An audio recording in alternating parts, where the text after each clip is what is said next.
Sot të gjithë kemi një opinion rreth mënyrës së të ushqyerit, nga dieta keto tek detoksi apo mos konsumimi i karbohidrateve në darkë. Po çfarë është aktualisht e vërtetë dhe çfarë është thjesht pasojë e një marketingu të mirë? Në këtë episod më bashkohet mjekja nutricioniste dhe drejtuesja e Fit Health Clinic Albana Daka për të parë përtej trendeve dhe për të folur në lidhje me mënyrën si ushqehemi, përse shpesh dështojmë në përpjekjen për të jetuar shëndetshëm dhe cilat strategji funksionojnë realisht.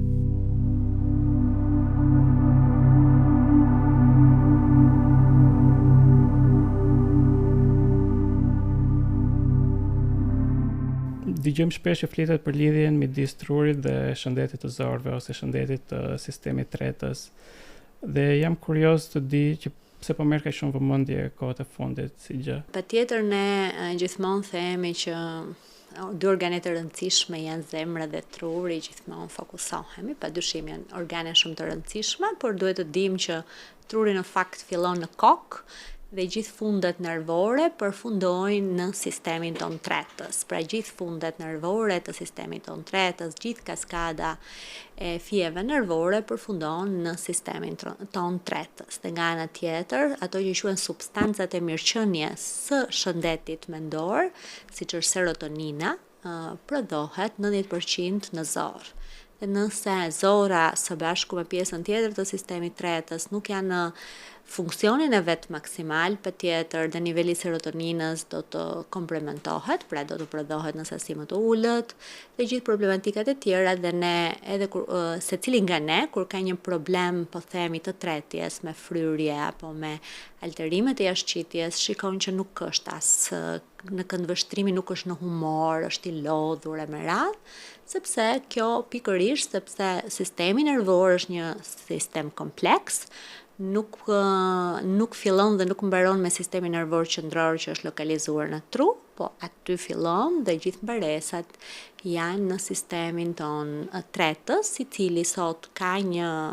domethënie shumë të madhe, jo vetëm për këtë, po padyshim edhe për rolin shumë të madh që ka popullata që na dominon sot ne nuk e dominojnë, na dominon ajo, që quhet mikrobioma, pra ose gjithë sasia e mikrobeve të mira që kolonizojnë të gjithë sipërfaqet e lëkurës dhe mukozës, por kryesisht pjesa më e madhe dhe që ka efekt mbi shëndetin është ajo që është e vendosur në zorën e hollë dhe gjenoma e saj është shumë fish më e madhe se gjenoma jonë, kështu që prandaj ne themi na mbizotron ajo dhe nuk e mbizotrojmë ne. Në kohët e fundit ne jo vetëm këtu në Shqipëri, po në gjithë botën, domethënë ka një trend të madh për të llogaritur kaloritë që konsumojmë. Po përqendrohemi më shumë se ç'duhet tek kjo për llogaritje e kalorive, në vend që të përqendrohemi tek ngritja e pyetjeve ose studimi në një farë mënyrë i gjërave ose elementeve që përmbajnë realisht ushqimet që konsumojmë. Unë do ta paralelizoja, ndoshta paralelizimi është pak banal, kur themi që i hedhim karburant makinës, themi që hodhëm 2 apo 3 litra. Por ne dim që makina ecën mirë ose nuk ecën mirë, jo nga numri litrave, pra nga kalorazhi, po thoshe, por nga përbërja, pra nga cilësia e karburantit. Kështu që regjimi ushqimor është së pari duhet të jetë cilësor, dhe që të jetë cilësor duhet të ketë të gjithë sasinë e themi në gjuhën mjekësore mikro dhe makronutrientët, për të përkthyer në gjuhë më të thjeshtë do thotë padyshim sasinë e makromolekulave që janë proteinat, yndyrnat, karbohidratet dhe elementët shumë të rëndësishëm që janë vitaminat dhe mineralet. Padyshim kalorazh të ulët sot përpiqen edhe ushqimet e procesuara dhe të paketuara të bëjnë no sugar, pra pa sheqer, low calorie, po në fakt ato kanë thjesht më pak kalori, po kanë 0 mikronutrientë të cilët ne nuk mund të ruajmë një shëndet të mirë të organizmit. Pra nuk është kalorazhi gjithçka. Secili nga ne në bazë të sasisë së muskulaturës, sasisë së indit dhjemor, shpejtësisë me të cilën ndodhin gjithë kaskada e reaksioneve metabolike në organizëm, ka një sasi të caktuar kalorazhi, të gjendjes shëndetësore, të moshës, të aktivitetit fizik ose jo, ka një kalorazh të caktuar. Në fakt, ju e përmendët pak edhe ushqimet e procesuara. Pyetja e parë që kam është sa të dëmshme janë realisht, domethënë këto ushqime? Ushqimet e procesuara janë ushqime të realizuara në kushte industriale. Çka do thot, kanë prioriteti kryesor është sasia në gram, sasia në kalori, dhe nga ana tjetër, siç unë e thash, nuk kanë zero mikronutrient, pra vitamina dhe minerale, por përveç se mangësisë shumë të madhe të tyre, kanë pafund krip, sheqer dhe konservant, të cilët janë armiqt kryesor të sistemin ton tretës. Nëse unë thash që përveç trurit që është shumë rëndësishëm, në zorë ne kemi ato popullatën dominuese që janë mikrobioma që kryejnë gjithë tretjen dhe na mban ne gjithë sistemin imunitar. Ne kemi sistemin imunitar mbi 70% të tij të vendosur në zorë. Pra gjithë ushtria jonë mbrojtëse nga çfarëdo sëmundje, duke filluar nga një grip banal deri tek një sëmundje malinje, është e vendosur atje. Në qoftë se zora, pra ne nuk do ta mirëmbajmë këtë popullat me një ushqyerje të shëndetshme, kjo ushtri do të bjeri, dhe nëse do të bjeri, ne bëhemi, po themi, shumë sensitiv që nga gjërat më banale, siç është gripi, po bëhemi absolutisht sensitiv nga gjithë sëmundjet kronike apo ato malinje. Kështu që ushqimet e procesuara janë armiku kryesor i shëndetit ton, pavarësisht se unë thash që ato kanë kalori, krip dhe sheqer. Ajo me të cilën ne afektohemi kryesisht është shija, sepse prandaj punon gjithë industria ushqimore për të manipuluar shijen, dhe nga ushqimet e procesuara ne bëhemi addicted, pra bëhemi të varur, siç bëhemi nga konsumi i duhanit, i alkoolit, i drogës, kanë të njëjtin mekanizëm veprimi. Dhe nëse në një ushqim të paketuar ne jemi 100% të ndërgjegjshëm se si është shija, pra në qoftë se marrim një akullore me një shije të caktuar, e dim që ajo është e ëmbël, po them ka shije lule shtrydher se ka një esencë, nëse ne ham 2 mollë, qoftë edhe të një pemë, njëra pas tjetrës, asnjëherë ato nuk kanë të njëjtën shije në mënyrë identike, sepse kanë sasi të ndryshme të lëngut, kanë shije njëra athëll, njëra ëmbël ndoshta. Pra, ushqimi organik asnjëherë nuk ka të njëjtën shije, qoftë edhe nga e njëjta bim. Ndërkohë që një ushqim i procesuar ka identikisht të njëjtën shije, po padyshim është i manipuluar me të gjitha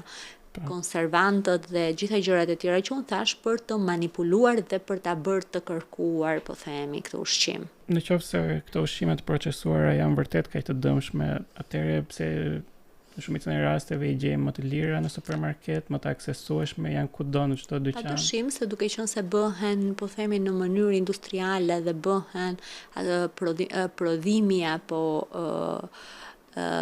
krimi atyre shumë i thjesht dhe shumë masiv se sa ushqimi që, po themi, perimet apo frutat që i bën toka apo pemët apo proteinat shtazore që merren nga gjedhët apo peshku, pra janë më të lira për tu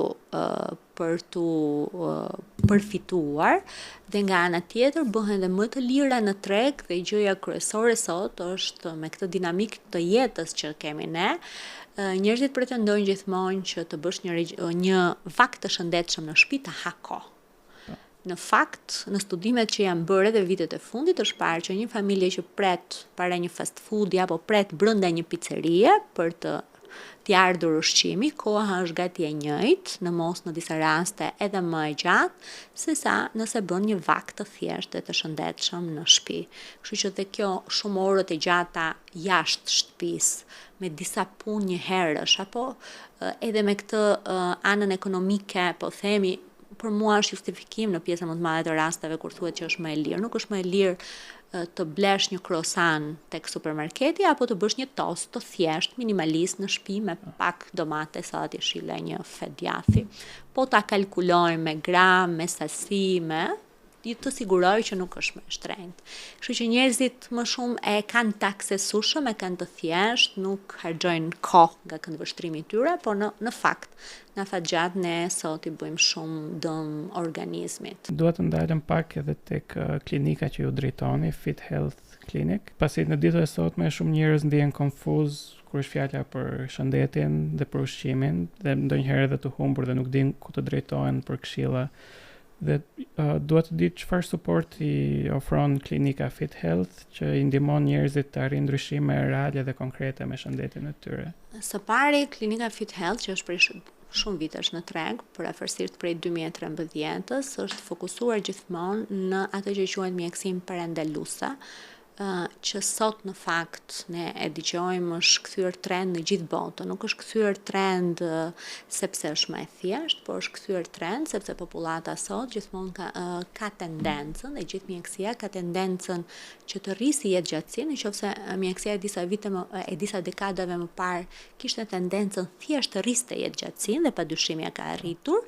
Mjekësia parandaluese fokusohet në rritje të jetëgjatësisë, por dhe të cilësisë së jetës. Se ne mund të kemi një jetë të gjatë, të shkojmë 90 vjeç dhe të jemi të paralizuar në krevat, apo të jemi me demencë. Pra, kjo mund të jetë një jetë kohore e gjatë, po personi i cili me problematikat shëndetësore është sikur nuk jeton. Pra,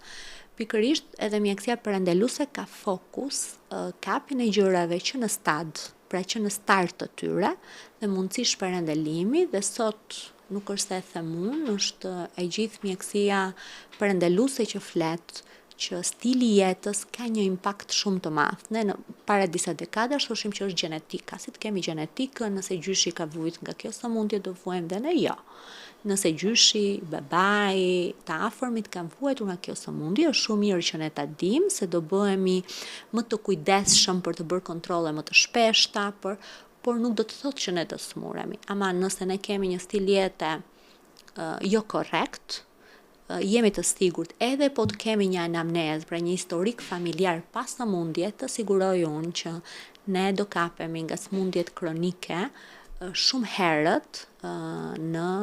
pra nga hipertensioni, diabeti, ne po shikojmë sot të rinj me hipertension, me diabet. Ditët e fundit ka dalë një studim që është kapur një diabet i një tipi të ri që është totalisht i lidhur me stilin e jetës. Kështu që dhe klinika Fit Health është fokusuar kryesisht në check-upet periodike, pra ne duhet të bëjmë kontrollet shëndetësore çdo një vit, jo të themi që unë s'kam asgjë pse duhet të bëj një kontroll shëndetësor, dhe padyshim duhet të sistemojmë regjimin ushqimor, duhet të bëjmë terapi të tilla, pra kur kemi nevojë për suplemente ti marrim ato, kur nuk kemi nevojë nuk ka arsye pse ti marrim, por nuk do të thotë të mbushim çantën me suplemente dhe të ham fast food, sepse edhe marrja e vitaminave dhe minerale padyshim idealja është me marrjen e regjimit ushqimor dhe me dietën tonë mesdhetare. Të bësh një dietë dhe të korrektosh regjimin ushqimor nuk do të thotë patjetër që të biesh disa kile apo je disa kile mbi peshë dhe s'të bën fustani apo rrobat e banjës. Së pari ti mund të jesh edhe në një peshë normale, por mund të kesh një dislipidemi gjenetike, po them, që duhet marr masat shumë herët, mund të kesh problematika të tilla siç mund të jenë problemet me stomakun të hershme, me Helicobacter pylori që mund të çojnë në problematika deri në problematika maligne në të ardhmen. Ne mund të kemi probleme, po themi, siç janë problemet e gjendrës tiroide, sidomos tek femrat që mund të sistemohen dhe të parandalojnë gjithë problematikat që ato japin me alterimin e metabolizmit dhe gjithçka tjetër. Mund të kemi problematika të uljes së sistemit imunitar, që unë thash është ushtria jonë që na mbron nga gjitha sëmundjet dhe ne mund t'i parandalojmë. Pra, ne jemi të fokusuar pikërisht këtu. Vitet e fundit, përafërsisht para fillimit të Covidit, ne kemi filluar terapit me oksigjen hiperbarik, të cilat janë disa terapi që përdoren dhe njihen nga FDA-ja për sëmundje të caktuara, të cilat japin impakt shumë të madh, por terapia me oksigjen hiperbarik përdoret sot edhe për atë që quhet anti-aging. Dhe jo kjo për arsye estetike, po për arsye që qelizës t'i vej oksigjen në sasi maksimale, e cila në fakt e bën qelizën më të re, pra i sistemon funksionin e saj dhe bën që ne të kapemi më vonë nga sëmundjet kronike, nga diabeti, por kryesisht është padyshim stili i jetës. Nga puna juaj e përditshme me njerëzit dhe me pacientët, a keni vënë një gabim që haset më shpesh që njerëzit e bëjnë më shpesh ose një keq kuptim në lidhje me të jetuarit shëndetshëm? Padyshim një pjesë e madhe e njerëzve pretendojnë që hanë shëndetshëm, ose unë thash padyshim që ushqimet e procesuara janë armiku kryesor i një keq ushqyerje, por edhe në rastin e asaj shportës ushqimore të shëndetshme, nëse ne abuzojmë në sasi, pra ne mund të themi që bulmetrat duhet jenë pjesë integrale e regjimit ushqimor, por nëse ne ham bulmetra mëngjes, drekë, darkë, apo ham mish të kuq të 7 ditët e javës, apo përdorim vaj ulliri në sasi të egzageruar, patjetër, edhe këto do japin problematikat e veta, me problematikat, po themi, të akumulimit të laktozës. Ne jemi popullat me intolerancë nga laktoza gjenetikisht, si popullat mesdhetare nuk e shpërbëjmë laktozën e qumshit në masën 100%, sepse enzimat përgjegjëse e prodhojmë në sasi të pakët gjenetikisht. Ka do thotë që edhe sasia e bulmetrave që duhet marrim do të jetë një sasi e moderuar. Pra, mund të kemi një vakt në ditë, po s'mund të kemi djathtë edhe mëngjes dhe në drekë dhe në darkë. Padyshim që mishi i kuq është një proteinë shtazore e rëndësishme, por nuk mund të konsumohet më shumë se 2 herë në javë. Sot studimet e fundit thonë që nënvizojnë shumë që hiperkonsumimi i mishit të kuq është një nga faktorët e riskut të kancerit të stomakut dhe të zorrës, kur ai egzagerohet në marrjen e sasive. Pra, edhe shporta ushqimore e shëndetshme duhet të jetë absolutisht shumë e alteruar, pra çdo gjë dhe nga pak, që ne të kemi një regjim të shëndetshëm. Pra nuk është vetëm shport ajo e shëndetshme, siç janë ushqimet e paketuara dhe ushqimet e rrugës. Ekziston si tip miti, më shumë dhe si tip thashë themi që brezat më përpara ose gjeneratat më përpara jetonin më gjatë edhe pse kishin një stil jetese më pak komod, po themi, se që kemi në sot, mjekësi më pak të zhvilluar. Nuk e di sa e vërtetë është. Në fakt, kjo është perceptimi i njerëzve, sepse me statistikat mjekësore padyshim që me kalimin nga një dekadë në tjetrën jetësia e popullatës është rritur. Dhe padyshim që ne kemi diagnoza më shumë sot dhe kemi të sëmurë më shumë për disa arsye. Arsye kryesore është që me rritjen e diagnozës dhe me afërsinë e mjekut me pacientin bëjnë që ne të kemi më shumë akses për diagnozë, më shumë akses për trajtim, çka do të thotë që kemi më shumë pacientë që i kemi diagnostikuar dhe trajtuar. Nëse dikur aksesi me mjekun ishte shumë i vogël dhe sot është shumë i madh, kjo bën që dhe diagnoza e trajtimit të jetë më i madh. Nga ana tjetër, stili i jetës ka qenë po themi padyshim më i shëndetshëm, edhe për shkak të nivelit financiar më të ulët bën që dhe industria ushqimore të ishte më pak e zhvilluar. Regjimet kanë qenë normokalorike, pra me kalori normale dhe aksesi për ushqimet e industrializuara të procesuara ka qenë më pak. Dhe regjimi që ne hanim jo në zgjedhjen tonë, po si pasojë periudhës ku popullata jetonte, ka qenë më i shëndetshëm pikërisht për këtë gjë, por popullata padyshim ka ardhur gjithmonë duke u rritur jetëgjatësia, por nuk aksesi sot i ecjes në këmbë shumë i vogël. Pra, më parë njerëzit jo se ecën në këmbë se ishin të kulturuar që duhet ecë në këmbë për efort fizik, po mungesa e makinave, mungesa e transportit publik bënte i kondiciononte që të ecnin në këmbë. Pra, janë pikërisht kohët ato që kondicionojnë edhe zakonet njerëzore, pra zakonet ushqimore dhe zakonet e stilit të jetës. Unë kisha përgatitur si pyetje, po ju përgjigjet në lidhje me varësinë që na krijojnë shpesh ushqimet e procesuara, dhe një nga elementet më sa kam lexuar që krijon varësi është dhe sheqeri. Dhe shpesh krahasohet edhe për nga rrezikshmëria dhe nga varësia që krijon edhe me lëndët narkotike si kokaina apo lëndë të tjera. Sheqeri apo marrja e tij në produktet e procesuara dhe në ushqimet fast ka një paradoks. Në fakt ne kujdesemi për shëndetin apo për ushqyerjen e fëmijëve, jemi shumë të kujdesshëm gjatë shtatzanisë, në 2 vitet e para të jetës, nënat pyesin pafund, konsultohen pafund si t'i ushqejnë fëmijët, kë ushqim të fusin të parin apo të dytin. Realisht në 99% të rasteve kemi një ushqyer shumë të mirë, afër ideale së fëmijës deri 2 vjeç, 2 vjeç e gjysmë. Pastaj kur fëmia, po themi, fillon të eci, artikulon, është pjesë e jetës kolektive në çerë dhe në kopshte, shikojnë njëri tjetrin, reklamat e ushqimeve të paketuara në televizor bëjnë që të jenë të, po themi, të kërkojnë ushqime të paketuara dhe pastaj prindrit, nga prindër shumë të kujdesshëm, i shikon me fëmijët në supermarket që fillojnë dhe marrin produkte të paketuara kryesisht me bazë sheqeri. dhe pije të tilla dhe kanë këtë iden edhe kur unë i bëj pyetje, po themi që pse ja jep, po ka problem do rritet, është i shëndetshëm, nuk është sëmurur asnjëherë. Pra, sheqeri dhe të gjithë problematikat në lidhje me ushqimin nuk shfaqen në atë moment. Pra, ato memorizohen nga organizmi në formën e një sistemi imunitar të dobët, në formën e problematikave me alergjitë ushqimore, në formën e problematikave me traktin tretës,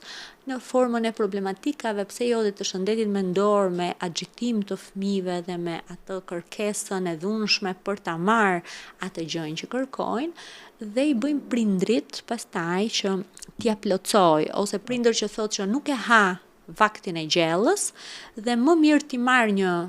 picë apo një sufllaqe, unë i them është më e shëndetshme ta lësh pa ngrënë atë vakt, se sa ti marrësh një ushqim që është plot me konservant dhe me të gjitha produktet e dëmshme që përveç se do t'japin kalori dhe do ta dëmtojnë organizmin, nuk i japin absolutisht asnjë benefit. Duhet të ndalem pak edhe tek pijet energjike. Na premtojnë gjithmonë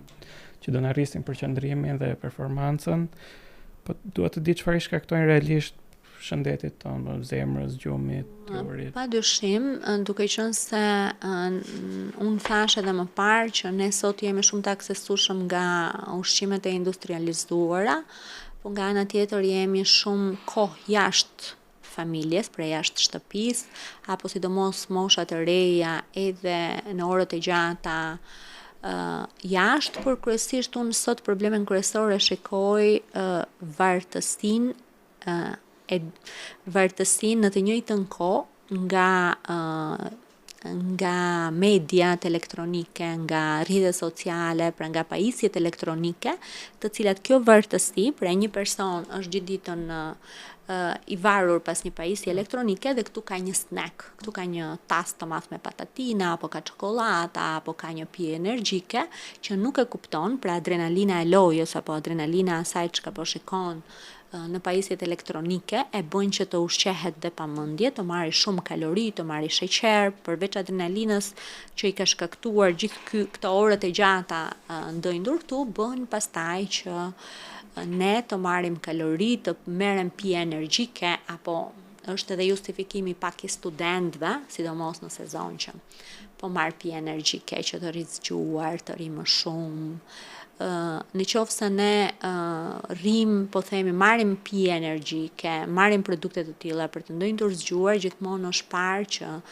njerëzit të cilët kanë pjesën më të madhe të regjimit të tyre të dominuar nga pijet energjike, nga ushqimet e paketuara, duke qenë që kanë një deficiencë shumë të konsiderueshme të vitaminave dhe të mineraleve të marrë nga regjimi ushqimor, janë më të prirur të bëjnë problematika të shëndetit mendor, që janë ankthi, depresioni, ataket e panikut, e me radhë, pikërisht pra në qoftë se ti merr një anamnezë të detajuar të këtyre personave, shikon që dominojnë regjimet ushqimore totalisht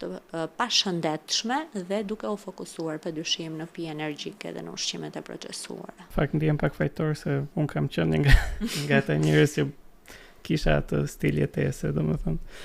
Dhe kur po e përshkruaj ishte sikur po shikoja veten time nga jashtë. Po nëse pijet e gazuara dhe pijet energjike janë kaq të dëmshme, po themi dhe nëse ato do shpikeshin sot për herë të parë,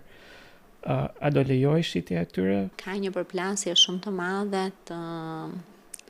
sepse ne kemi marrë, do të thënë shoqëritë në përbot kanë marrë një mas kundër duhanit, po themi, dhe duhani deri në një farë periudhë reklamohej në televizion, thuaj që nuk është i dëmshëm. Dhe vitet e fundit kanë vënë ato reklama që shkaktojnë në pije energjike apo në gjithë ushqimet akoma nuk kanë arritur. Unë mendoj që lobimi i industrisë ushqimore, siç ka qenë dhe lobimi i duhanit më parë, lobimi i industrisë ushqimore, ndoshta deri diku e lidhur edhe me farmaceutikën, ka bërë që pikërisht mos të promovohet shumë, po themi, stili i jetës së shëndetshme. Në një shkrim që unë kam lexuar kohët e fundit, merrte shumicën e universiteteve të mjekësisë në botë dhe thoshte që ai keni bërë pyetjen vetes që pse ka kaq pak në kurrikulën e Universitetit të Mjekësisë dhe të gjitha shkencave të tjera mjekësore, pse është kaq pak i integruar stili jetës dhe nutricioni? Ja keni bërë ndonjëherë pyetje vetes dhe pastaj ishte pikërisht një mjek që e zhvillonte dhe shikonte gjithë historikun e universiteteve mjekësore dhe thoshte që është lëbuar fort nga farmaceutika së pari dhe më pas padyshim nga industria ushqimore që njerëzit dhe studentët e mjekësisë, mjekët e ardhshëm të mos jenë shumë aware, pra të mos jenë shumë të ndërgjegjshëm se çfarë realisht shkakton keq menaxhimi i stilit të jetës. Se në këtë këndvështrim pastaj do ketë medikamente më pak. Pra, ne kur themi do parandalojmë, do të thotë që do pi më pak medikamente, pra sepse nevoja organizmit për të rregulluar këto funksionet e prishura në sëmundjet kronike do jetë më i vogël dhe farmaceutika do shesti më pak. Dhe nëse do ushqehemi shëndetshëm dhe njerëzit do jenë kaq të informuar dhe kaq të kujdesshëm, do i refuzojnë, pra do ketë më pak shitje të industrisë ushqimore. Unë nuk dua të kaloj pastaj se në një pjesë rastesh kalohet kështu si në teori konspirative, por realisht kemi një lobim shumë të madh pikërisht të kësaj gjëje për të ulur informacionin mbi stilin e jetës së shëndetshme. Jo më larg se disa ditë, dikush që ishte nga distributorët më të mëdhenj të pijeve energjike, fëmijët e vet nuk i kishin provuar asnjëherë shijen e pijeve energjetike. Çka do të thotë që nga këndvështrimi personal apo familjar ishte i vetëdijshëm për dëmet, por nga këndvështrimi i linjës së biznesit, padyshim, vazhdonte ta aplikonte dhe të ishte i suksesshëm dhe të jetë i suksesshëm në këtë gjë. Në fakt vetëm para 2 ditësh më doli rastësisht në Instagram një foto e disa drejtuesve ekzekutiv të kompanive të duhanit që betoheshin para Kongresit Amerikan që duhani nuk shkakton varësi. Nuk shkakton varësi ose është i dëmshëm kur merret me shumicë, sepse një variant që ka qenë i duhanit para se të kalonin mandatore këto që duhani shkakton, ka qenë që duhani shkakton këto probleme nëse teprohet në sasi, jo nëse merret në sasire të moderuar. Pra padyshim lobimet ose kompanitë e fast foodave, unë po dëgjoja një emision në Netflix që thoshte që si grupet e marketingut të kompanive të fast foodër ulet që si ti mbushnin mendjen njerëzve që këto ushqime ishin të shëndetshme dhe e thoshte që pulat e pjekura e skuqura kanë kaq erëza të futura brenda të cilat kanë antioksidante me radhë. Pra punohet pafund që të manipulohet, po themi edhe informacioni që kanë njerëzit, po ajo që manipulohet kryesisht është padyshim shija. Dhe unë i them edhe prindërve, është normale që nëse jo fëmijëve, po edhe mua si prind, nëse nuk do kemi informacion, nëse do më japësh një brokoli dhe një çokoladë në dorë, kë do zgjedh, duke i ditur shijen, padyshim që do zgjedh çokoladën, pra ka padyshim, por ne duhet të jemi shumë të kujdesshëm sot që të shpërndajmë informacione që realisht sa problematik është keq ushqyerja dhe sa afatgjatë është, po themi, dëmi që i bën ajo organizmit në sëmundjet kronike. Ne sot kemi obezitet që në mosha shumë vogla që përqindja rritet çdo vit dhe ka kaluar termi globezitet tani, pra është aq global dhe po rritet me terma aq të ndjeshme sa është quajtur globezitet dhe pikërisht është jetë sedentare, fast food, ushqime të procesuara. Ka fëmijë në jetën e tyre 14-15 vjeç, unë kisha një vajzë para 2 javësh e cila nuk kishte provuar, pra nga mosha 2 vjeç e gjysmë e më vonë, pra kishte ngrënë ato vaktet e kopshtit të shkollës me detyrim dhe në shtëpi nuk kishte ngrënë asnjëherë gjell shtëpia. Çdo gjë e merrte të porositur nga dyqanet, nga lokalet fast që ekzistonin dhe prindrit thoshin që është e pamundur që ne t'i mbushim mendjen që kjo të hajë një vakt të shëndetshëm. Dhe një fëmijë i tillë fillon pastaj përveç problematikave të shëndetit fizik, padyshim ajo që unë thash është fillojnë problematikat e shëndetit mendor, i cili truri është organ shumë i ndjeshëm nga mungesa e mikronutrientëve, pra nga mungesa e vitaminave dhe mineraleve, dhe është i pari që çedon me problematikat e shëndetit mendor. Kur thua problematikat e shëndetit mendor, është fjala për çrregullime? Problematikat e shëndetit mendor, sidomos për shembull në moshat që unë ju përmenda, në adoleshent fillojnë çrregullimet e ngrënies, që janë anoreksia, bulimia, e më pas me rritjen e moshës fillojnë atakët e panikut, depresioni, pra problematika të tilla që vijnë pikërisht nga ky stil i pashëndetshëm dhe nga refuzimi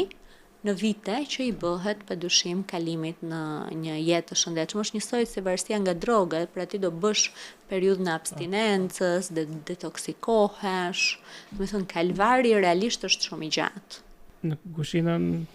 mesatare të çdo shqiptari, ka një produkt që e mendojmë si të shëndetshëm, por që në fakt është e kundërta? Në shportën tonë ushqimore, që është shport mesdhetare, që ne e kemi të dominuar nga perimet frutat, vajullirit, pulmetrat, drithrat, në fakt teorikisht jemi mesdhetar, ndërsa praktikisht do thosha që jemi më shumë oriental, sepse ne në kuzhinën tonë kemi brumra dhe bulmet. Dhe kur ulemi në vakt, nuk themi do ulemi të ham drekën ose të ham darkën, do ulemi të ham bukë. Kështu që padyshim që unë nuk jam nga ato që them që drithrat janë të pashëndetshme. Jo, drithrat janë të shëndetshme kur merren drithra të plota, pra përmbajnë të gjithë elementët që duhet, të përmbajnë karbohidratet, proteinat, fibrat dhe padyshim në sasi normale drithrat duhet të jenë pjesë e regjimit ushqimor, por nëse ne marrim gjithë ditën drithrat e pa, pra ato bukët e bardha që kanë vetëm sheqer, nuk kanë fare proteina, nuk kanë fare fibra, dhe i marrim në sasi të egzageruara, pra kemi bukë apo croissant në mëngjes,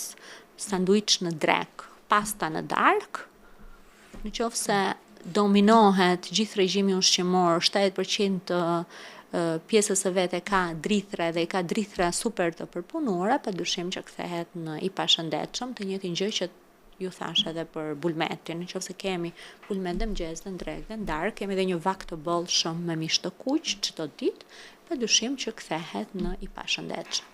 Regjimi mesdhetar është regjimi ideal për çdo organizëm dhe ne kemi fatin shumë madh ta kemi regjimin për shkak të vendit ku jetojmë. Kështu që regjimi mesdhetar është një regjim ideal, për nuk do ndonjë shkencë të madhe, unë i them edhe njerëzve që vinë në klinikë, nuk do ndonjë shkencë të madhe ta hash shëndetshëm. Do hash vaktin me gjellën me një proteinë shtazore në drekë, një vakt një mëngjes të thjesht në darkë, një vakt sa gjysma e vaktit të drekës mundësisht pa proteina shtazore në vaktin e darkës, dhe këto snekët që mundësisht të jenë fruta, të thata apo të fresta, jo trendin e këtyre, edhe lëngjet e frutave. Ne themi lëngjet e fresta, për lëngjeve të frutave i marrim sheqerin dhe ujin, dhe gjithë pjesën tjetër ja hedhim te shtrydhësja. Fruta është bërë që të hahet ashtu siç është. Nuk ka nevojë të kalojë në lëngje ku i marrim ujin, i marrim dhe sheqerin, pra nëse ne pim një lëng molle, në fakt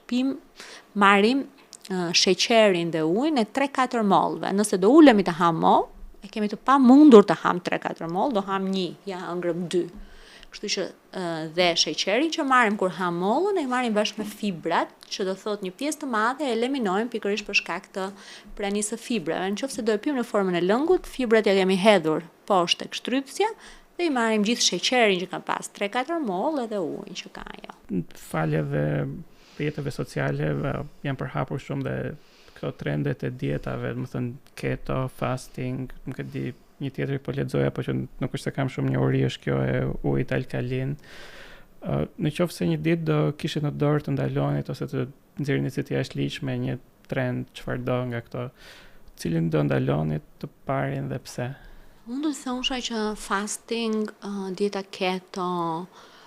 dieta hipokalorike, hiperproteinike, padyshim kanë indikacionet e veta në persona të caktuar, në mosha të caktuar, në periudha të caktuara, por asnjëherë një dietë apo një regjim ushqimor nuk mund të bëhet nga kushdo. Ajo që unë totalisht jam kundër, se përveç dietave, sot ka edhe metoda të tjera, sidomos sepse fokusi më i madh të gjitha këto dietat kur flitet nga njerëzit e zakonshëm apo nga personat, flitet me qëllimin estetik, pra për të rënë sa më shpejt nga pesha. Krahas dietave sot përdoren, ka masivisht përdoren dhe ato që quhen terapi të dehidrimit të organizmit apo këto saunat e zgjatura ku njerëzit futen në sauna për orë të tëra, pra në disa makineri të cilat kanë si si koncept saunën, pa konsumuar ujë dhe i thuhet që të mos konsumojnë ujë ose sasi e ujit të jetë shumë e limituar dhe bëjnë që organizmi të kalojë realisht në problematika shëndetësore shumë të mëdha. Organizmi 70-75% ujë. Nëse ti heq ujin, padyshim që po të hipi në peshore do bijem shumë shpejt, aman organizmin e fut në një rreth vicioz dhe në problematika shëndetësore në një pjesë të rasteve dhe të pariparueshme. Unë kam parë një djalë para disa viteve që ka kaluar në hemodializë, pra ka bërë bllokim të funksionit të veshkave, pikërisht për shkak të këtyre terapive që ndiqte, sepse donte të bënte ulje të peshës. Pra peshën e kishte marrë në vite, po donte ta ulte për 2-3 muaj. Çdo lloj regjimi ushqimor me ndryshim të kalorive, pra edhe me ndryshim të makronutrientëve, që do thotë me ndryshim të përqindjes së proteinave, të karbohidrateve, të yndyrnave, të kalorazhit, padyshim duhet të supervizohet absolutisht nga një mjek. Unë e përmend gjithmonë nga një mjek. Pse duhet nga një mjek? Sepse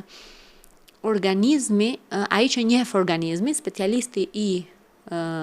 shëndetit është mjeku. Dhe mjeku duke njëjtur historikun shëndetësor të trupit të një personi që ka përballë, padyshim ditë updateoj dhe stilin e jetës dhe regjimin që do t'i duhet. Ama nëse regjimet sot bëhen nga personal trainer që s'kan asnjë lloj njohurie mbi funksionin e organizmit, mund të kalojmë edhe në problematika të tjera, pra sepse është kthyer në një trend, nutrition coach apo kështu. Edhe unë mund të kam lexuar shumë për financat, për param, po nuk bëhem dot specialiste e financave apo specialiste IT-e. Pra të lexosh në një fushë të caktuar më shumë se në fusha të tjera nuk të bën specialist. Të asaj fushë aq më pak për shëndetin. Kështu që ky trendi i vajtjes tek kushdo, unë i them edhe pacientëve gjithmonë, s'ka nevojë gjithmonë të vini tek një mjek nutricionist, edhe tek mjeku i familjes, nëse shkon në mënyrë periodike sipas kohëve kur duhet të shkojë dhe ai që di gjithë historikun e sëmundjes apo të shëndetit të personit, padyshim është personi më adapt që mund ta monitorojë edhe stilin e jetës, por jo një person që s'ka lidhje, po themi, me njohuritë e tij mbi shëndetin. Doktoresha Albana, faleminderit. Faleminderit juve. Ky podcast mbështetet nga Abi Bank.